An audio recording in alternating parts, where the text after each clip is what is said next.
Grand Lille TV, l'info locale en continu. Bonjour à toutes et à tous et bienvenue sur Grand Lille TV en ce mercredi 17 mai, une édition spéciale au sein même de la rédaction ici puisque je vous le rappelle, nous passons la haute définition et nous préparons l'arrivée de notre chaîne sur la Côte d'Opale, Grand Littoral TV d'ici quelques jours. Comme d'habitude, tout de même vos prévisions météo pour démarrer ce journal avec un temps de plus en plus lourd aujourd'hui, des températures qui vont atteindre des valeurs records cet après-midi jusqu'à 28 degrés de prévu à Lille et dans la région. Côté ciel, ce sera un peu moins agréable tout de même avec parfois un peu de ciel bleu de soleil, mais ces instants seront rares tout de même, beaucoup de nuages, encore un temps en pesant aujourd'hui et une ambiance virant à l'orage en fin de journée avec des pluies possibles et une forte baisse des températures dans la soirée. Dans l'actualité d'abord de cette chaude semaine, on ouvre d'ailleurs cette édition avec les risques pour la santé d'un tel ensoleillement. En prévision de l'été, l'hôpital privé La Louvière organise une semaine de dépistage et de prévention des cancers de la peau.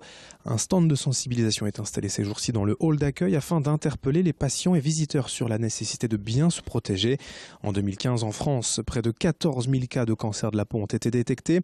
Il y a quand même plusieurs signes d'alerte à connaître, comme la couleur ou le diamètre d'un grain de beauté. Dans tous les cas, même si le soleil ne brille pas tous les jours dans la région, mieux vaut être prudent et consulter régulièrement un médecin. Explication au micro de Xavier Silly. On n'est pas une région dans laquelle où ça va être la problématique essentielle, où on se dit ah là là il fait super beau, tout de suite on sort, et justement on peut avoir des comportements à risque du fait de ce manque de soleil au quotidien. Dès qu'on voit les rayons, hop on va sortir, on va pas penser à protéger sa peau, on va se mettre un petit peu trop découvert, on va avoir en fait des attitudes qui vont être auxquelles on va pas prêter forcément attention de suite. Ça va être un petit coup de soleil, on va se dire ah c'est un petit coup de soleil, mais après des petits coups de soleil répétés, voilà, on peut avoir quand même après des problèmes cutanés et pas s'en rendre compte de suite. Un chiffre également à vous donner dans l'actualité du jour, 10% le nombre de transactions en plus entre 2015 et 2016 sur le marché de l'immobilier dans la région. Pour 2017, la tendance devrait être la même pour ce secteur qui se porte donc plutôt bien. Et qui dit transaction dit besoin de personnel qualifié. Justement, cette semaine, L4M organise la semaine des métiers de l'immobilier et du logement social. L'idée est de mettre en avant les secteurs d'activité les plus dynamiques dans les Hauts-de-France, une région qui compte plus de 500 000 logements sociaux.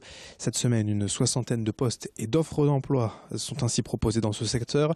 Pour les intéressés, rendez-vous sur le site internet l4m.fr. Vincent Vieillard a rencontré le chargé de communication de l'événement. On l'écoute.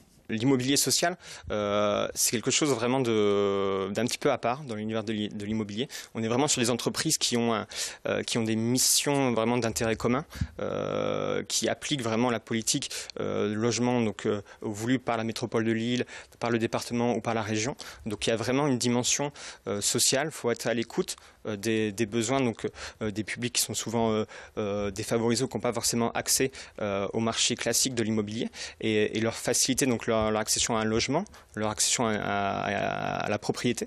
Donc ça, ce sont vraiment des missions un petit peu spécifiques. Il faut vraiment avoir la fibre sociale en plus que l'attrait pour l'immobilier. Il faut vraiment avoir cette appétence pour le social. L'information en bref, dans cette édition au chapitre judiciaire. D'abord, le meurtrier présumé de la petite Chloé à Calais en avril 2015 s'est suicidé en prison à Sequedin la nuit dernière.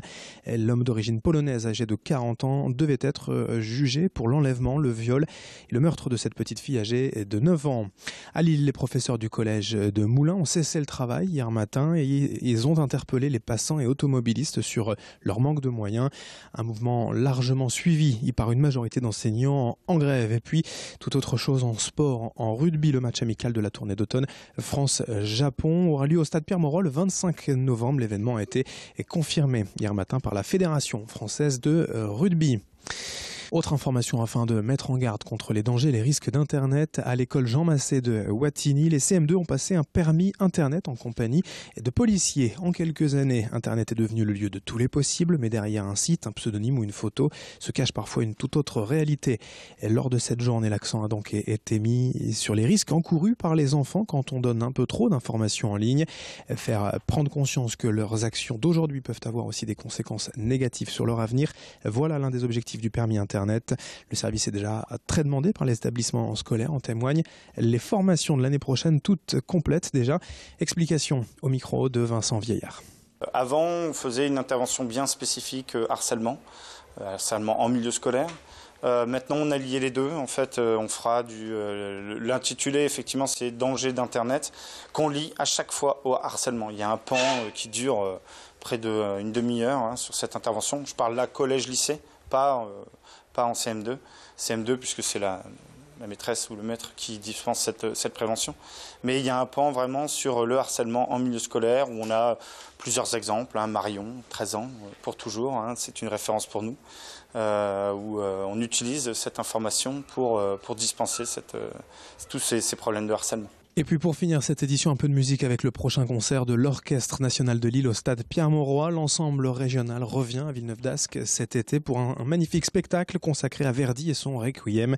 Près de 300 artistes, les musiciens de l'ONL, les chanteurs du chœur régional Nord-Pas-de-Calais et du chœur Nicolas de Grigny de Reims, ainsi que 4 artistes lyriques internationaux. Et ils seront tous dirigés par le chef Jean-Claude Casatsu. Près de 30 000 personnes sont attendues pour ce concert annoncé le mercredi 12 juillet prochain. Présentation avec le chef Jean-Claude Casatsu. Verdi, c'est un musicien extraordinaire, proche des gens, charnel, plein de vie, qui nous fait cadeau d'une œuvre panique, de révolte contre la mort, mais en même temps d'acceptation, puisqu'on ne peut pas faire autrement, avec 160 choristes, avec plus de 100 musiciens, avec 4 chanteurs internationaux magnifiques. Et pour moi, c'est une très très grande joie qui est toujours luttée depuis la création de mon orchestre pour la diffusion de la musique dans tous ses états, quelles que soient les conditions des uns et des autres. Voilà, porter la musique partout, elle peut être reçue. Alors je vous invite tous à venir nous rejoindre le 12 juillet pour une célébration qui, je suis sûr, ne vous laissera pas indifférent. Fin de ce journal, merci à toutes et à tous de l'avoir suivi. D'autres infos à suivre sur Grand Lille TV. Merci de votre fidélité.